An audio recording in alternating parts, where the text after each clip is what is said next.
Pastor Jackson was the senior pastor of Golden Crown Gospel Church, a very big church with over 10,000 members. He was married to his beautiful wife pastor Mrs. Angela Jackson, and they had 3 sons, Joseph, David, and Gideon. He had 3 other pastors who assisted him in running the affairs of the church. Most of the church members were very dedicated and loyal to the ministry, going out for outreaches and street evangelism. Out of these very dedicated members, there was a particular woman who was the most dedicated to the church's activities. She was simply known as Mama Ujunwa, and she was a widow. Mama Ujunwa was so committed that she didn't miss any of the services for any reason, no matter how busy she was. She was loved by the church members, popular for her gentle nature and kindness. She would move from street to street with her daughter every Wednesday, preaching the gospel and sharing the church's flyers. After this, she would return home and get her daughter ready for school while she prepared to go to her stall at a nearby market where she sold foodstuff. She was always punctual to church programs and made herself available every Saturday to clean the church premises, even though the church had cleaners who kept the church clean. Pastor Jackson began to notice Mama Ujunwa's commitment and dedication, and he was really impressed. One Saturday morning, he stepped out of his office in the church compound and saw Mama Ujunwa cleaning the church as usual. As he walked up to her, she quickly bowed her head in greeting when she saw him. "Good morning, God's servant," she greeted respectfully. "Good morning, madam. How are you doing today?" he asked calmly. "I am fine, Pastor. Thank you, sir," she replied face down. "I have been seeing you around, and I must say that you are very committed in the things of the kingdom. May God bless you abundantly." Pastor Jackson prayed as she said Amen repeatedly. "Can you tell me about yourself?" he asked her politely. Mama Ujunwa told the pastor that she was a widow whose husband had died 5 years earlier. She also explained how her in-laws had sent her and her only daughter and child Ujunwa out of their mansion. "After her husband's demise, they accused me of promiscuity and having a hand in my husband's death because he died mysteriously in the middle of the night. He was in perfect health before we went to bed, only for him to scream from his sleep in the night." She went on, "I quickly drove him to the hospital that night, but he was pronounced dead on arrival. His family sent us packing after his burial, and I managed to rent a room apartment close to the church here, and I started a petty business at the nearby market with the little savings I had," she concluded. Pastor Jackson was moved by her story, and he decided to help her. "Thank God you didn't allow your challenges to affect your service to God," he said to her. He offered her a room and parlor self-contained in one of his houses very close to the church. He also promised to give her some money to add to her business. Mama Ujunwa went on her knees and thanked the pastor. She couldn't believe her ears. She had always trusted that the church was the safest place for her daughter. It had been her source of strength through life's challenges, a place where she felt secure. She saw the pastor's offer as a reward for her years of stewardship. True to his words, about a week later, Mama Ujunwa was handed the keys to the apartment, and the pastor gave her 500,000 naira to add to her business. He also ordained her as a deaconess in the church. Every member of the church was happy for her, as they felt like she truly deserved it. The house was on the same street with the house where the pastor lived with his family. Mama Ujunwa and her daughter became very close to the pastor's family. They visited them often, and Mama Ujunwa sometimes compelled her 14-year-old daughter to go run some errands for the pastor's wife. The two families became so close that Mama Ujunwa would travel sometimes to buy foodstuff directly from the farmers in the villages for her business. She was beginning to buy in large quantities and made more profit because of the support from Pastor Jackson. During those periods, Ujunwa stayed in the pastor's house and went to school from there. Her mother was so certain that her daughter was in safe hands, being not just a Christian home, but one whose head was a pastor. If only she could see the end from the beginning, she never would have allowed her daughter to step her feet into the pastor's compound, talk more of living with them. While she was away, she didn't know that she had pushed her only child into the worst nightmare and destruction that no one would wish for their own child. Ujunwa was Mama Ujunwa's only child. She had her after a painful fertility battle that lasted 7 years. Her late husband stood by her against all odds when his family tried to force him to marry another wife. He insisted that kids were gifts from God, and since both of them were certified okay medically, he was willing to wait till God decided to give them children. Their breakthrough came after 7 years when his wife began to feel nauseous. She was confirmed pregnant, and their joy knew no bounds. She had a smooth pregnancy journey and gave birth to beautiful Ujunwa, who became the apple of her father's eyes. He loved her dearly, and did everything possible to make life comfortable for both his wife and daughter. After the birth of Ujunwa, they tried to have more kids, but they were not forthcoming. Papa Ujunwa had resigned to fate and focused on giving his daughter a good life.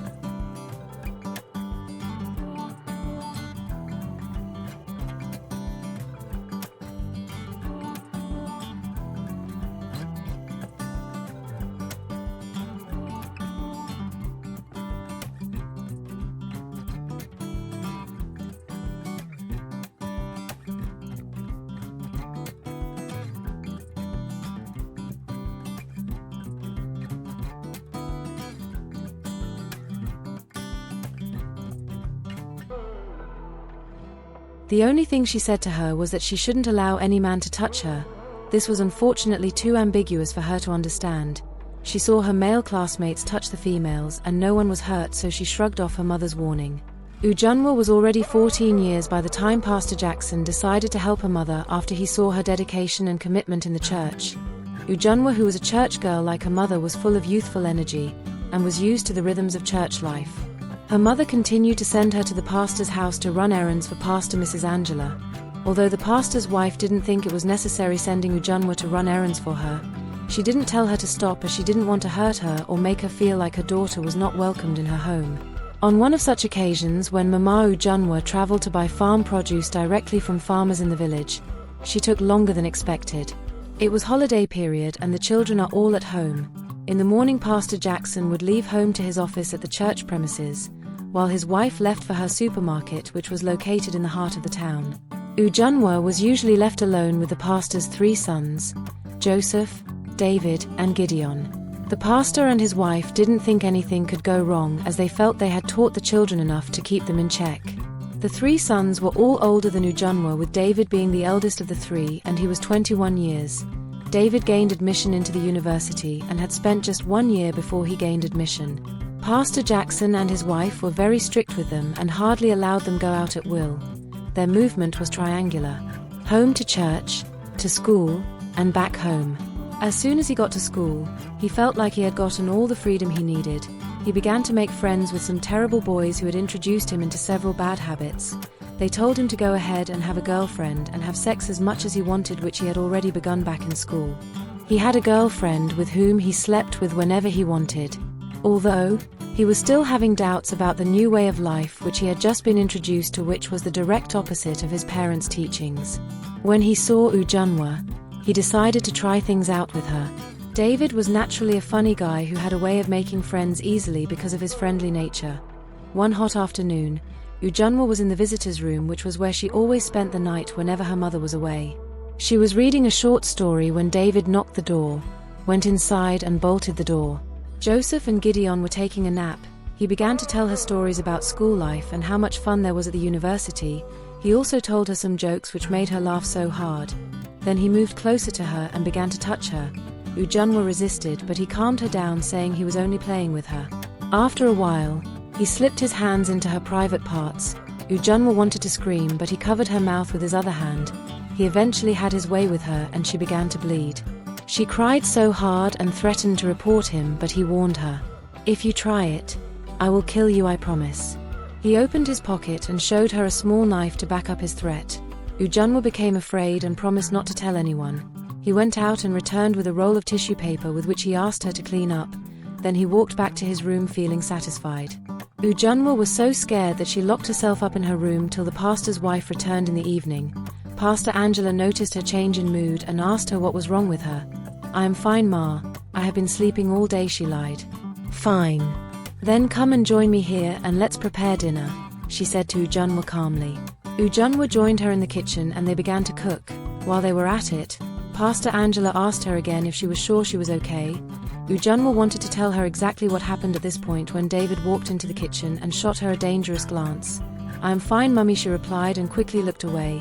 They all had dinner later, after which they retired to bed. Ujunwa couldn't sleep that night. The event of the day kept flashing through her mind when she closed her eyes and tried to sleep. She sat up and cried bitterly. The next day, however, she gradually began to get over the event of the previous day. David walked up to her after their parents had left.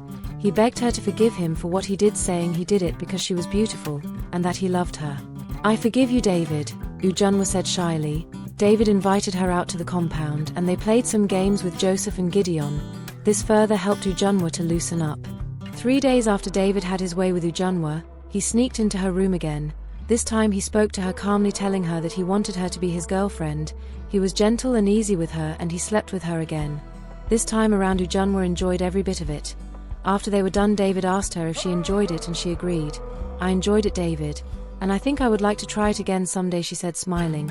David was impressed. He promised to teach her different styles. That would make her enjoy it even more. Ujunwa's mother spent over a week before she returned from her trip. She returned with some very rich farm produce as gift for the pastor's family, and she thanked them for taking good care of her daughter while she was away. Looking at Ujunwa when she returned, Mama Ujunwa's motherly instinct told her something was not right about her daughter. Ujunwa was easily carried away. She caught her daughter smiling to herself on several occasions. She asked her what was wrong. "Nothing is wrong, Mama. I am just happy to be called your daughter. I love you," Ujunwa told her mum. Days passed and everything was good. Mama Ujunwa continued with her business and Ujunwa was always there to help out. David returned to school and bragged about his new catch to his bad friends in school, and they all praised him, also encouraging him to have more fun with his catch. Ujunwa, who was in JS2, also went back to school after the holiday. That term in school, they were taught about the reproductive system. This was how Ujunwa got to understand that what she was doing with David could result in pregnancy.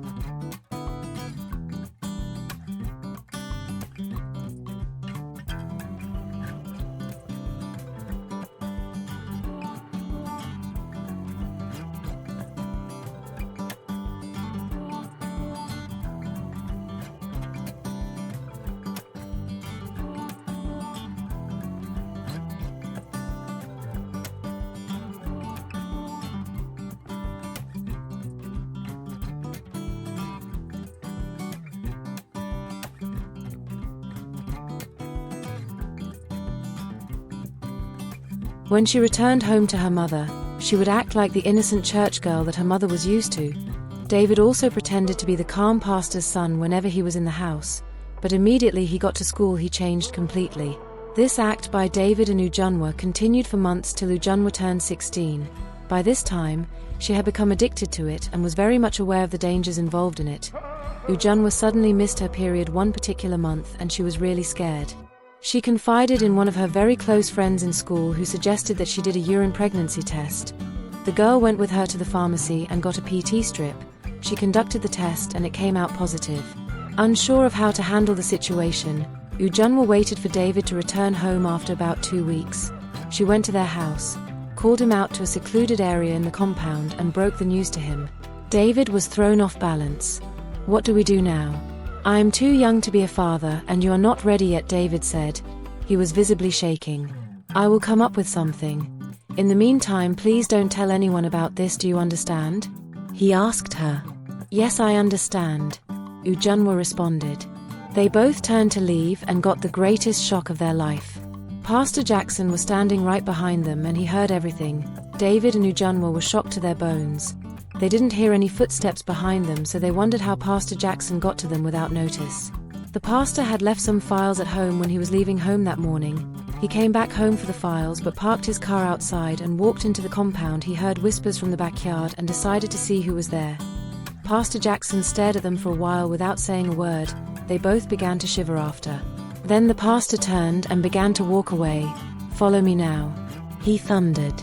They both ran after him immediately. He led them into the living room and sat down on the sofa while both of them stood in front of him. David and Ujunwa, the pastor began slowly. "How long has this been going on?" he managed to ask. He was still too shocked. "For about 2 years, sir," David answered with his head bowed down. "David, where did I go wrong? I brought you up in the way of the Lord, fed you daily with the word of God. What did I not do for you? Why choose to repay me like this?" The pastor asked. "I am sorry, Daddy," David said as he began to sob. Gently turning to Ujunwa, the pastor said, "And you, why didn't you reject him when he came to you? Some of you girls will be acting like saints, but you are worse than the prostitutes out on the street. Have you told anyone about this?" he asked her. "No, sir, I haven't told anyone," Ujunwa quickly replied. "Go home to your mother and do not say a word to her about it." "I will handle it," Pastor Jackson said as he dismissed Ujunwa. Still shivering, she ran out of the house and went home. That night, immediately after dinner, Pastor Jackson told his wife about Ujunwa's pregnancy. She sat down on the floor and began to scream as tears ran down her cheeks. "This boy has killed me. He has killed me," she cried, as she continued to wail. "Put yourself together, woman. This is not the time to shout but to act," he snapped at her, and she quickly composed herself. "I don't know what you mean by act. David is 23 and Ujunwa is 16. If he was bold enough to sleep with her for over 2 years until she got pregnant, then he should be ready to take responsibility," she said to her husband. "He will be done with school next year. Then he should get a job and take care of her and the baby." Mrs. Angela drew her conclusion. "You have spoken like a woman speaks. Have you paused to consider how it will affect my personality?"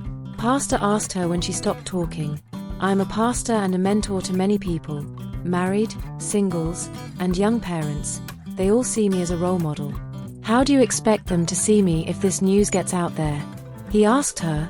"It will tarnish the reputation I spent so many years building, and I can't afford that," he concluded. "Honey, I don't understand what you are driving at. Keeping the baby and letting David take responsibility is the right thing to do. Allow people to say whatever they want to say," his wife insisted. All the while his parents were having this discussion, David was at the door eavesdropping.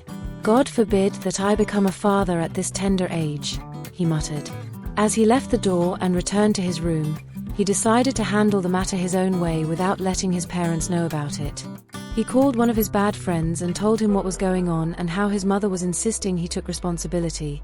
"This one is a small thing now. My guy, we have flushed plenty of pregnancies for girls," his friend told him on phone. He called out some ingredients for David and asked him to mix the substance together and give Ujunwa to drink, and she would pass out the baby like a normal menstruation. David thanked him. In church on Sunday during sermon, Pastor Jackson began to talk about parents who were very careless with the upbringing of their children. He said that some were busy trying to make money and ignored their primary responsibility as parents, which is raising godly children. He said a lot of things indirectly to Mama Ujunwa, but she didn't understand that he was talking to her.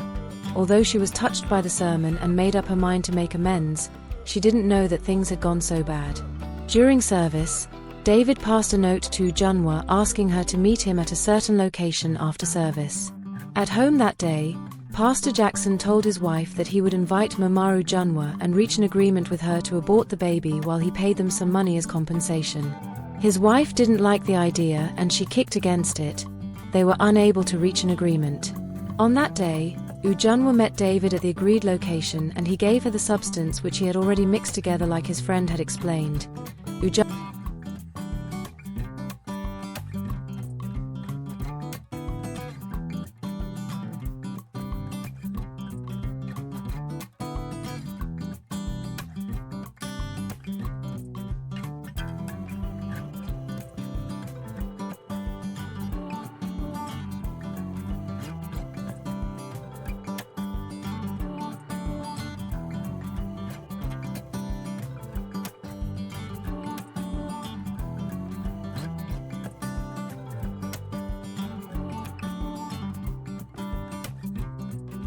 Ujunwa, my daughter, first of all I want to thank you for being a good girl, and for not putting me to shame and making my enemies laugh at me, she began. I know your father's family do not want anything good to come out of us, but God will put them to shame. I also want to beg you to forgive me for not being available and in your life like I should. I was only trying to make ends meet and give us a better life. Please forgive me, my daughter, and I promise that from now on I will create more time for a mother-daughter bond. I won't be traveling to buy goods anymore. I have made arrangements on how the goods will be sent to me while I simply just transfer money to them," she concluded while giving Ujunwa a gentle pat on her back. Then she asked Ujunwa if there was anything she wanted to talk to her about. Ujunwa thought for a while, and said she had nothing to tell her mother. "Feel free to talk to me, my baby. Ideally I should be your best friend. Don't hide anything from Mummy, okay?" She told her. "Okay, Mummy," Ujunwa responded. Then her mother asked her to go into the kitchen and make some food for them, which she did. They had lunch that afternoon and also dinner later that night. After dinner, she told Ujunwa some nice African folk tales. It was a happy moment for Ujunwa. The last time her mother told her stories was just before her father's demise. She didn't realize how much she had missed it until that night. She begged her mother to always tell her such lovely stories, and her mother promised to do so. Then they went to bed. Ujunwa suddenly screamed from her sleep in the middle of the night, squeezing her stomach and rolling on the floor in pain. Her mother jumped up and asked her what was wrong with her. "I feel very severe pain in my tummy, mummy." "Yee," she screamed even louder. Mama Ujunwa became confused. Could it be the food they ate, she wondered? But they both ate the food and she was doing fine. "Did you eat anything outside the food we both ate in this house?" she asked her daughter, looking confused. "No, mummy." Ujunwa managed to respond. As she continued to roll on the ground in pain, suddenly she began to bleed. In a matter of minutes, the whole floor was filled with blood. At this point the pain had become unbearable. Ujunwa began to spill the beans. She told her mother how David, the pastor's son, had his way with her and how they kept having sex until she became pregnant. "He gave me a substance to drink this afternoon, saying it will flush out the baby," she added. "Jesus. Ujunwa finished me." Mama Ujunwa screamed as she began to wail. She ran out of her house and alerted her neighbor who had a car. The man was kind enough to take them to the hospital. That night, the doctor on duty demanded a deposit before they could commence treatment. After they ran a scan on her, he said that Ujunwa's womb was ruptured and that urgent surgery was needed to save her life. Thankfully, Mama Ujunwa had some money with which she was planning to restock. She quickly made the transfer and Ujunwa was rolled into the theater. The surgery lasted for over an hour.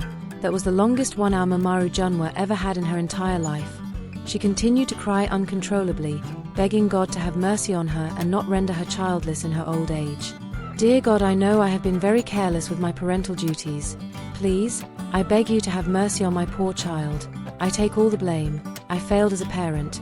Please give me one more chance to make things right." She prayed as she continued to pace up and down the corridor of the hospital. Then the doctor finally came out.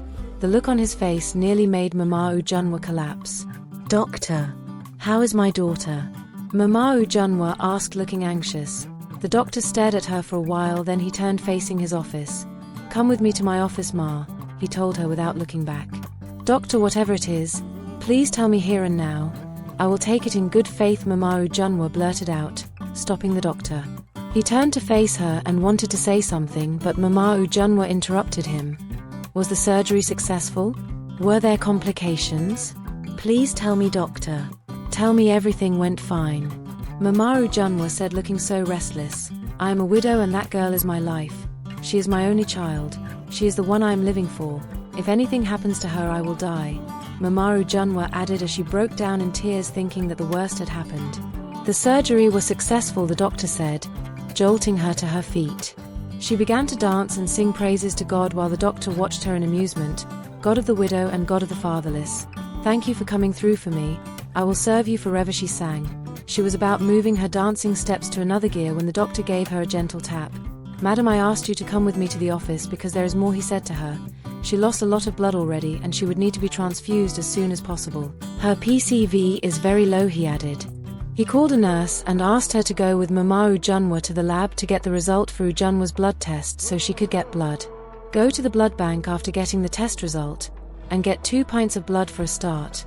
After the transfusion, I will tell you other things you need to know," he added. Mama Ujunwa thanked him and hurriedly left for the lab. She did exactly as she was told. And soon Ujunwa was moved to a private ward and they began to transfuse Ujunwa. Mama Ujunwa was allowed to go in and see her daughter but was warned strictly not to make noise. She sat by Ujunwa's bed and began to sob softly when she saw how helpless her daughter looked. Again she began to blame herself for being careless. She prayed to God to grant her daughter speedy recovery. "I do not take this second chance for granted, Lord. I will be a better mother going forward," she muttered. More than anything, Mama Ujunwa wished her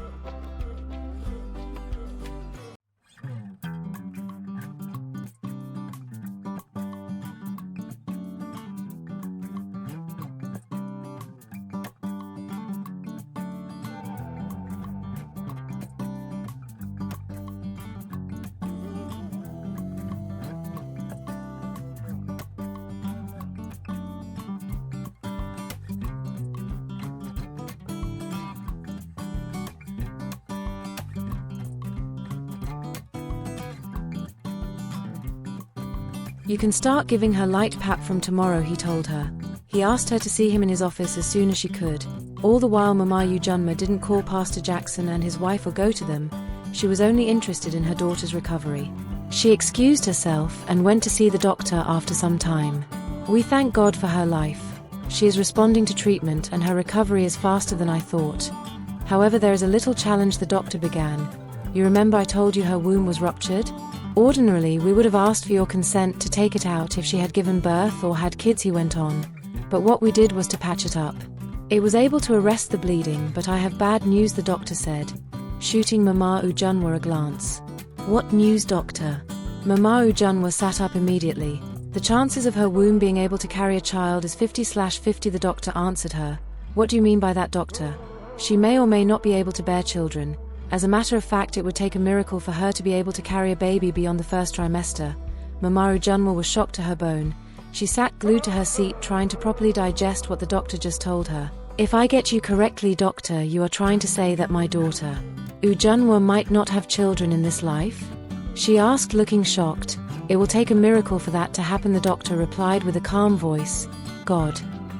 David has finished me.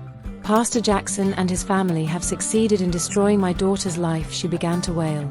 Ujunwa is my only child, my only hope. Doctor, please, there should be something you can do to help me. Mama Ujunwa pleaded with the doctor in tears. I am sorry, Ma, but there is nothing we can do. She still has her uterus. She can still have children. There is nothing God cannot do, he answered her. I am only informing you of her situation. I am a Christian and I believe in miracles. God can still do it, but medically it looks almost impossible, he added. Mama Ujunwa put herself together, thanks the doctor, and left his office. She went back into Ujunwa's ward. I want to quickly get to the house to attend to some things. I will be back soon, she announced to her daughter, and walked out of the ward immediately. She went straight to the church and went to Pastor Jackson's office. She walked past the secretary who tried to stop her from entering the office. She entered the office without knocking. Luckily for Pastor Jackson, he didn't have any guests at that time.